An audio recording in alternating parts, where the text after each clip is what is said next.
பாபாஜியின் ஆன்மீக தேடல். இவ்வாறு சாவா நிலை பெறுதலும் இறைமை அடைதலும் சித்தாந்த யோகத்தின் நோக்கங்கள். இந்த நோக்கங்களை நோக்கி போகர் நாகராஜரை செலுத்தினார். மேலும் கிரியா குண்டலினி பிரணாயாமத்தில் உபதேசம் பெற அகத்தியாரிடம் செல்லுமாறும் நாகராஜை போகர் தூண்டினார். நாகராஜ் அகத்தியாரை சந்திக்க வேண்டி பொதிகை என்று வழங்கப்பட்ட குற்றாலத்திற்கு கால்நடை பயணமாக கிளம்பினார்.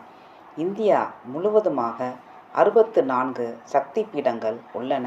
இவற்றில் ஒன்று குற்றாலத்தில் இருக்கிறது. அந்த இடத்திற்கு வந்து சேர்ந்தார் நாகராஜ். அகத்தியர் தனக்கு யோகத்தின் இரகசியங்கள் அனைத்தையும் முழுமையாக சொல்லித்தரும் வரை அந்த இடத்தை விட்டு நகர்வதில்லை என்று தீர்மானித்து கொண்டார். அங்கேயே தியானத்தில் அமர்ந்தார். அகத்தியர் வர வேண்டும் என்றும் தனக்கு தீட்சை தர வேண்டும் என்றும் வேண்டி தியானித்தார். அந்த பக்கம் வரும் யாத்ரீகர்கள் நாகராஜரால் ஈர்க்கப்பட்டு சில சமயங்களில் அவருக்கு உணவும் நீரும் தருவதுண்டு. மழை, காற்று, வெயில், தூசி, பூச்சிகளின் தொந்தரவு எதற்காகவும் அவர் அசையவே இல்லை. தன்னுடைய நோக்கத்தில் அவ்வளவு பற்றொரு உறுதியோடு அவர் இருந்தார். மனதில் ஐயப்பாடுகள் எழும்போது இன்னும் தீவிரமாக தன்னுடைய பயிற்சியை மேற்கொண்டார்.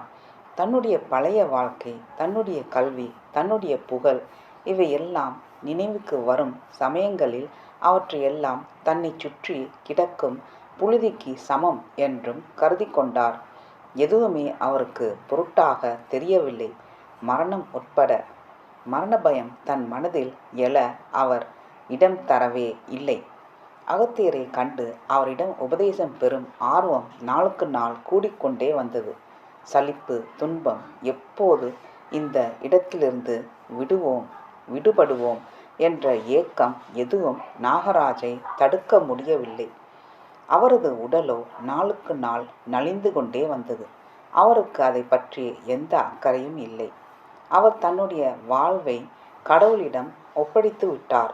இப்போது அவருடைய நம்பிக்கையெல்லாம் இதுதான்: ஒன்று, அகத்தியரை காண வேண்டும் என்ற தன்னுடைய ஆர்வத்தை கடவுள் நிறைவேற்றுவார், அல்லது தன்னுடைய வாழ்வை முடித்து கொள்ள வகை செய்வார்.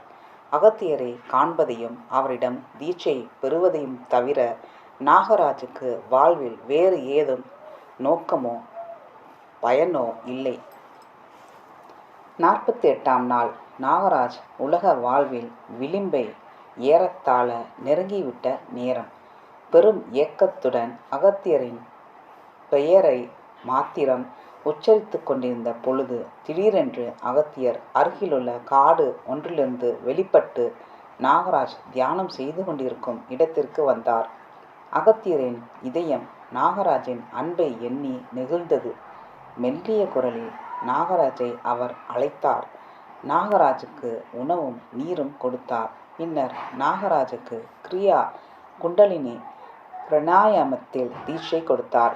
இந்த கிரியா குண்டலினி பிரணாயாமம் வாசியோகம் என்றும் சித்தர் இலக்கியத்தில் அழைக்கப்படுகிறது.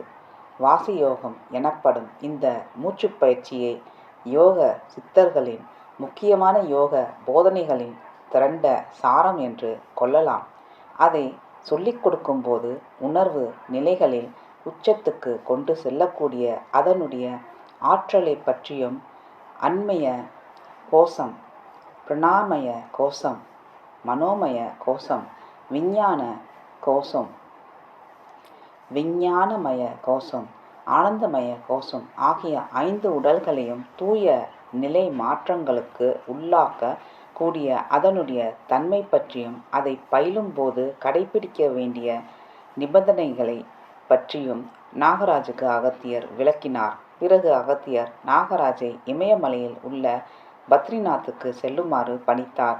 உலகம் அதுவரை அறிந்திராத ஒரு மாபெரும் சித்தர் பாபாஜி என்ற பெயரில் உருவாவதற்கு அன்று அடித்தளம் இடப்பட்டது. பத்ரிநாத்தில் சுரூப சமாதி. பத்ரிநாத் இமயமலையில் ஏறத்தாழ 10,243 அடி உயரத்தில் திபெத்தின் தென் எல்லைக்கு சில மைல்கள் தள்ளி அமைந்துள்ள ஒரு தலமாகும். கங்கையும் அகல்நந்தா நதியும் சங்கமிக்கும் இடத்தில் அது அமைந்திருக்கிறது. இங்கு ஒரு காலத்தில் காட்டுப்பொறி மரங்கள், பத்ரி மரங்கள், காட்டுப்பெர்ரி மரங்கள், பத்ரி மரங்கள் அமைந்திருந்ததால் இந்த இடம் பத்ரிநாத் என்ற பெயர் பெற்றது என்பர். இதன் ஒருபுறம் நாராயணர் மலைத்தொடரும், மறுபுறம் ஏறத்தாழ 22,000 அடி உயரமுள்ள நீலகண்ட மலைச்சிகரமும் அரண் செய்கின்றன. நன்றி, வணக்கம். அடுத்த பகுதியில் பார்ப்போம்.